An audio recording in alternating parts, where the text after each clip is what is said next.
good. So now let's look into this question. So the question says,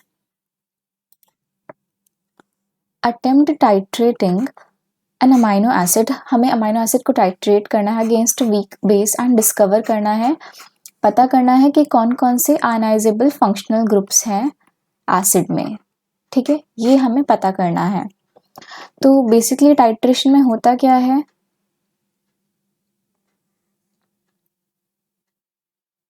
अगर हम setup की बात करें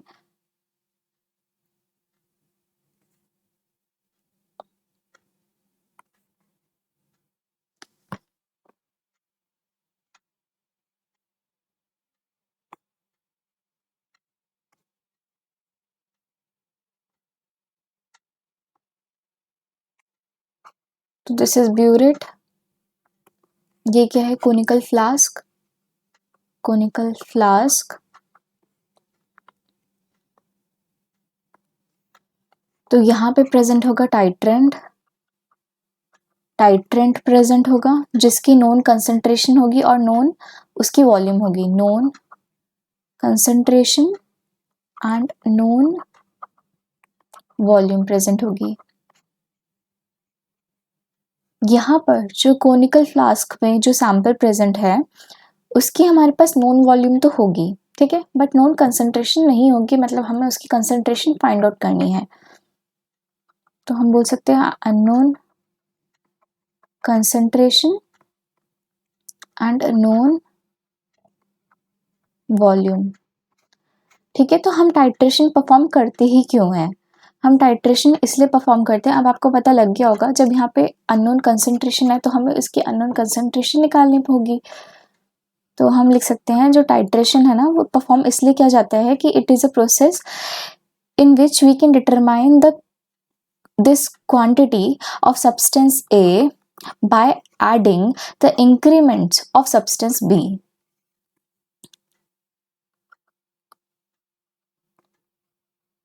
What we can do, we can determine the quantity of substance A. For example, this is substance A और ये substance B है. Substance A by adding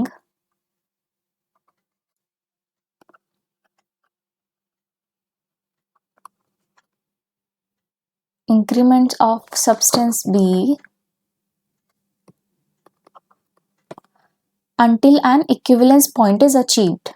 Until an equivalence point is achieved. ठीक है, अब equivalence point क्या होता है, जहां पे moles of acid would neutralise the moles of base in a chemical reaction. Moles of acid would neutralise the moles of base in the chemical reaction. ठीक है, ओके. सो अगर हम अभी अमीनो एसिड का स्ट्रक्चर बनाते हैं तो वो कैसे बनेगा, अमीनो एसिड का स्ट्रक्चर अगर हम बनाएं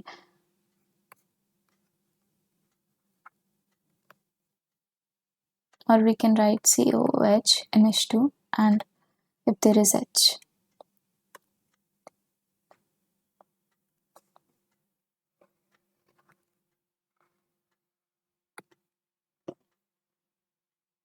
तो बेसिकली जो अमीनो एसिड है वो एग्जिस्ट करता है तीन फॉर्म्स में, या तो एसिडिक फॉर्म, बेसिक फॉर्म या फिर एक्सुटर आयन फॉर्म.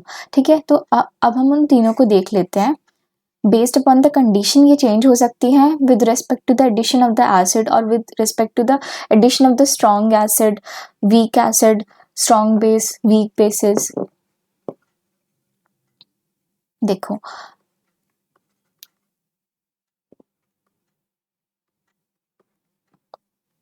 क्योंकि यहाँ पे इक्वल चार्ज प्रेजेंट है, मतलब इक्वल पॉजिटिव प्रेजेंट है और इक्वल नेगेटिव प्रेजेंट है. ठीक है, इक्वल पॉजिटिव प्रेजेंट है, इक्वल नेगेटिव प्रेजेंट है.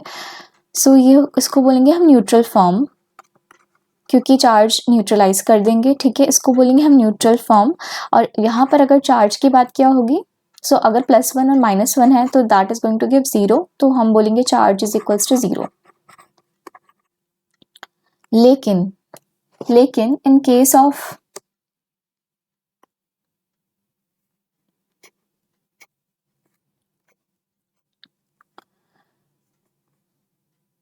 केस ऑफ स्ट्रॉन्ग बेस, अगर हम pH मोर बोलें,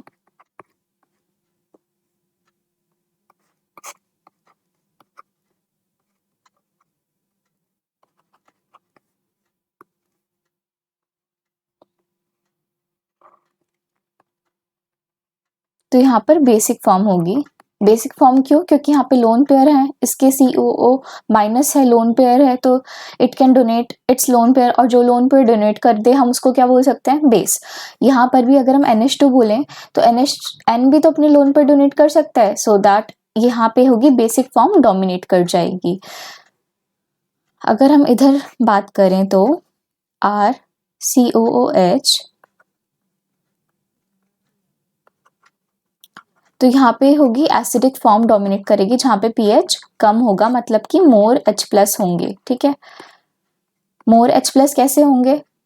मोर H+ ऐसे होंगे क्योंकि ये जो COOH है या फिर NH3+ है, it can donate the H+ ions, और जो स्पीशीज H+ आयंस को डोनेट कर दे हम उनको क्या बोल सकते हैं? एसिड, ठीक है। तो टाइट्रेशन के एक्सपेरिमेंट में हम लोग pH को अगर मेजर करें, ठीक है, तो हम पता लगा सकते हैं कि आयनाइजेबल ग्रुप्स कौन कौन से रिलीज हुए हैं, या तो ये होगा या तो ये एक्सेप्ट कर लेगा।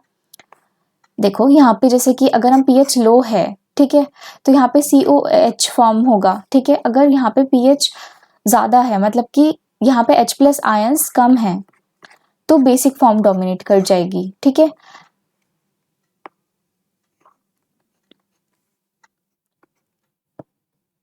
सो हम आयनाइजेबल ग्रुप्स में से बोल सकते हैं या तो इस ग्रुप में चेंज आएगा या फिर इस ग्रुप में चेंज आएगा, ठीक है, और तो कहीं पे चेंज नहीं आएगा ना।